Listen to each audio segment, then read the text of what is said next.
ତେବେ ଏବେ ଆସିଲା ଆଞ୍ଚଳିକ ପାଣିପାଗ ବିଜ୍ଞାନ କେନ୍ଦ୍ରରୁ ବଡ଼ ଖବର। ଉତ୍ତର ପଶ୍ଚିମ ବଙ୍ଗୋପସାଗରରେ ଏକ ଲଘୁଚାପ ସୃଷ୍ଟି ହୋଇଛି। ଆସନ୍ତା 24 ଘଣ୍ଟା ମଧ୍ୟରେ ଏହା ଅଧିକ ଘନୀଭୂତ ହେବାର ସମ୍ଭାବନା ରହିଛି।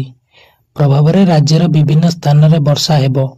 ଏହି ଲଘୁଚାପ ଧୀରେ ଧୀରେ ଶକ୍ତିଶାଳୀ ହେଉଥିବାରୁ ପ୍ରାୟ 30 ତାରିଖ ପର୍ଯ୍ୟନ୍ତ ରାଜ୍ୟରେ ବର୍ଷା ଜାରି ରହିବ ବୋଲି ପାଣିପାଗ କେନ୍ଦ୍ର ଆକଳନ କରିଛି। ପାଣିପାଗ ବିଶେଷଜ୍ଞ ପ୍ରଫେସର ସୁରେନ୍ଦ୍ରନାଥ ପଶୁପାଳକ କହିଛନ୍ତି ଯେ ଓଡ଼ିଶା ସଂଲଗ୍ନ ବଙ୍ଗୋପସାଗରରେ ସୃଷ୍ଟି ଲଘୁଚାପ ବିଶେଷ ଶକ୍ତି ଗୋଟାଇ ପାରୁନାହିଁ। ବୁଧବାର ଏହା ସେହି ସ୍ଥାନରେ ରହି 29ରେ ସମ୍ଭବତଃ ଛତିଶଗଡ଼ରେ ପହଞ୍ଚିପାରେ। ତେବେ ଏହି ଲଘୁଚାପ ଯୋଗୁଁ ବୁଧବାର ରାଜ୍ୟର ଅଧିକାଂଶ ଅଞ୍ଚଳରେ ସକାଳ ଓଳି ପାଗ ଶୁଖିଲା ଓ ଖରାଟିଆ ରହିଛି।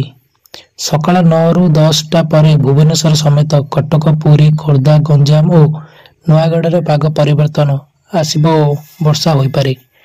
ରାଜ୍ୟର ଅନ୍ୟାନ୍ୟ ସ୍ଥାନରେ ଉପରବେଳା 2ଟାରେ ପାଗ ମେଘୁଆ ସହିତ ସ୍ୱଳ୍ପ ବର୍ଷା ହୋଇପାରେ। 28 ତାରିଖ ଗୁରୁବାର ପାଗ ମଙ୍ଗଳବାର ପରି ହେବାର ସମ୍ଭାବନା ରହିଥିବା ବେଳେ 29ରେ କେନ୍ଦ୍ରୀୟ ଓ ଉତ୍ତର ଓଡ଼ିଶା, 30ରେ ଉତ୍ତର ଓ ପଶ୍ଚିମ ଓଡ଼ିଶା ଏବଂ 31ରେ